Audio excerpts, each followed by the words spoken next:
السلام عليكم ورحمة الله وبركاته. الحمد لله والصلاة والسلام على رسول الله صلى الله عليه وسلم وعلى آله وصحبه وبارك وسلم.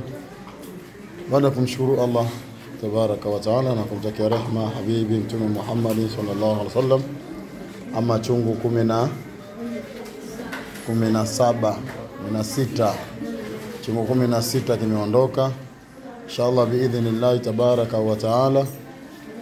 Tunamshukuru Allah kwa kweli, wanaotushika waendelee kutushika, lakini bado tunaomba tena na tena, kwa maana viungu bado vipo na watoto bado wanapambana na kufunga. Kwa sisi tuwapambanie kuweza kupata iftari kwa ajili ya kuweza kupata wakati ule unapofika, basi muda kufuturu na waweze kufuturu.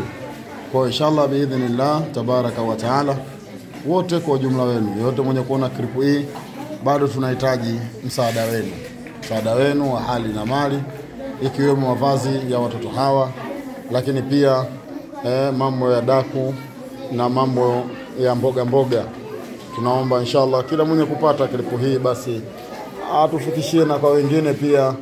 Inawezekana ikawe huna lakini mwenzako akawa nacho akaweza kutusaidia. Chungu 16 kimekwenda biidhnillah tabaraka wa taala. Basi tutakiane kheri ndani ya mwezi huu, tukiane baraka na tukimbilie kheri, tusikimbie mwezi wa maghfira huu. Basi toa na mwambie Mwenyezi Mungu, mlilie Mwenyezi Mungu inshallah akusamehe yale yote ambayo uliyofanya nyuma, ili ukitoka hapa unatoka ukiwa mswafi.